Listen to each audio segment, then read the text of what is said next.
Et si je te disais que j'ai trouvé une stratégie pour faire x8 sur mon chiffre d'affaires et que j'allais te l'enseigner gratuitement dans cette vidéo, est-ce que ça t'intéresserait? Si oui, assis-toi, prends des notes, je vais tout expliquer.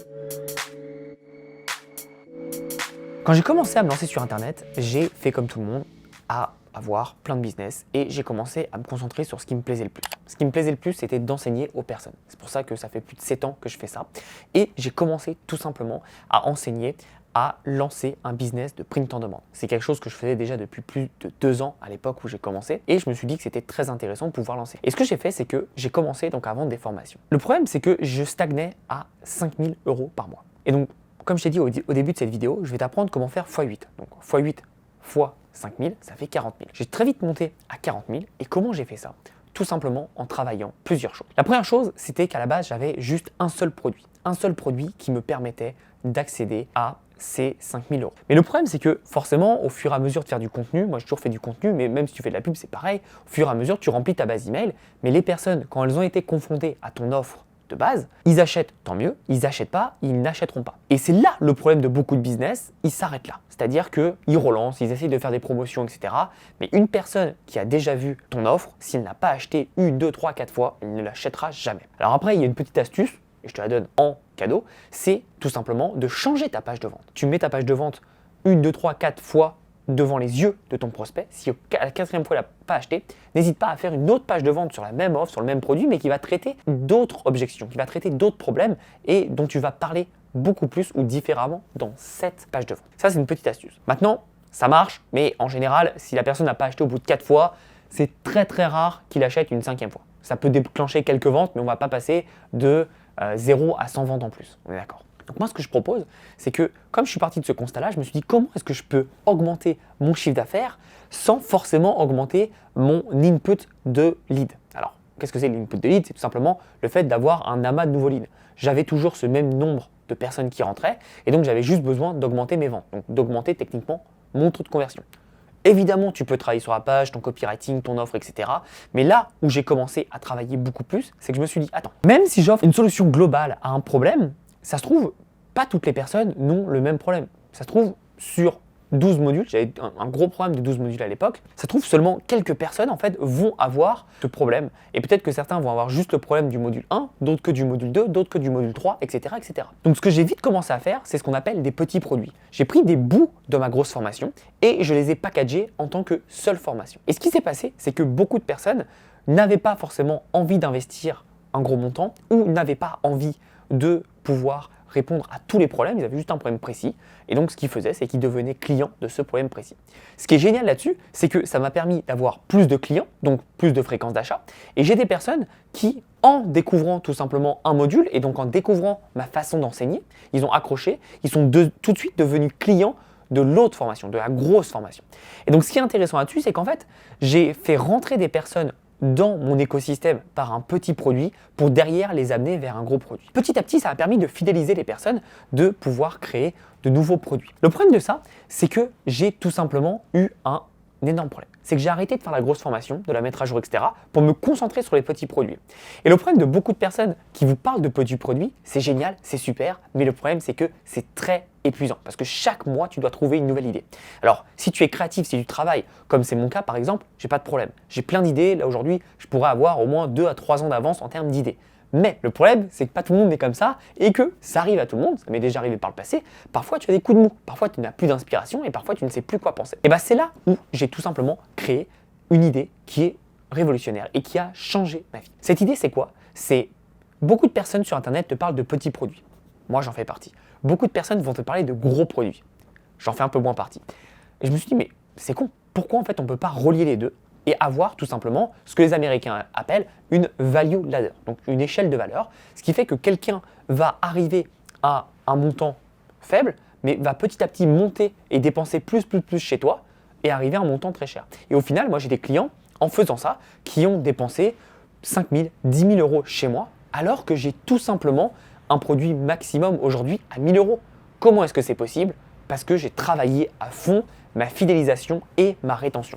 Et beaucoup d'entreprises, malheureusement, ne font pas ça. Elles ne travaillent pas ces points-là, qui sont des points marquants et des points essentiels de ce business. Un business qui marche bien, c'est un business qui a un système avec de la fidélisation un bon trafic et une belle offre. Ces 3 points essentiels, quand ils sont maîtrisés, ça te permet de multiplier par 8, par 10, par 15 même tes business. Je sais que pour certains, ça peut paraître énorme, mais je peux vous assurer que la plupart des cas, quand j'accompagne des business en consulting, leur problème vient soit d'un mauvais trafic, soit d'une mauvaise offre, soit d'une mauvaise rétention, ou pour le pire, les 3.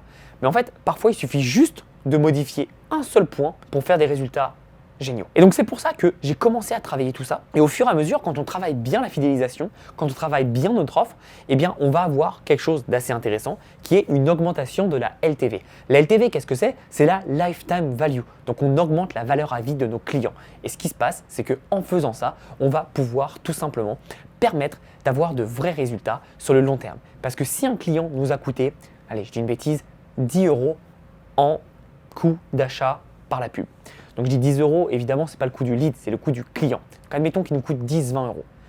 Et si normalement il nous rapporte 50 €, bon c'est bien, on fait de la rentabilité, mais c'est pas fou. Mais si maintenant ce client, au lieu de rapporter 50 €, il rapportait 100 ou 120 €, bah là forcément ta marge serait beaucoup plus importante. Et tout ça se passe par un travail sur le long terme de la LTV. Et ce qui est intéressant, c'est que moi quand je fais de l'acquisition, je ne suis jamais rentable au jour J. Ça ne m'intéresse pas en fait. C'est-à-dire que si je le suis, bon, tant mieux, mais si je ne le suis pas, c'est pas si grave. Parce que je sais qu'en fait, je propose tellement d'offres sur le long terme qu'au final, je suis rentable par 4, 5, 6, même 8 sur mon coût d'achat.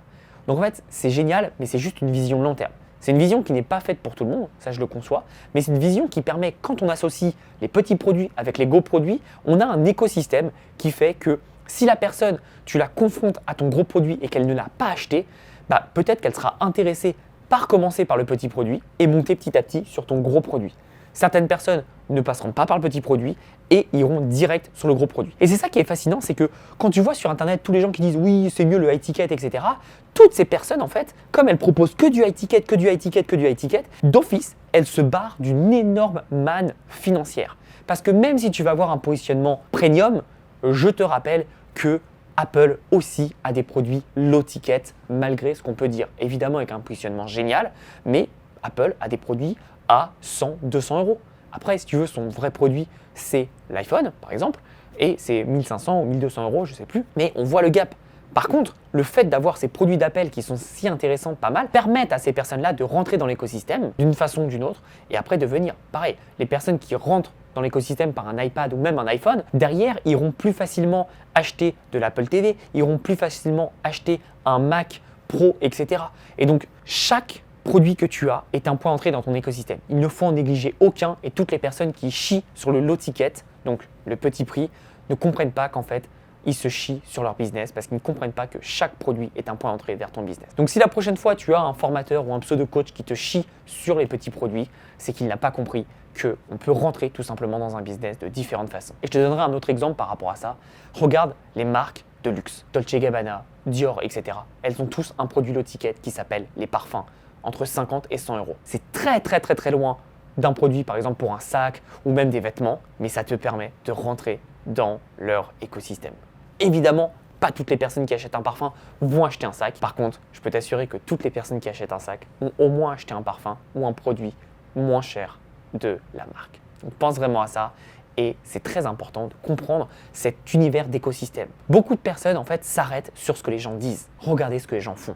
Regardez Apple, regardez les marques de luxe, regardez toutes ces grosses entreprises.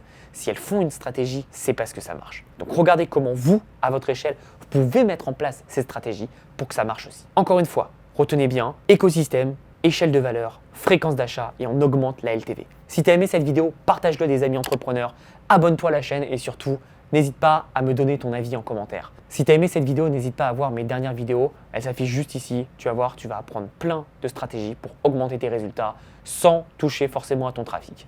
À bientôt et passe à l'action.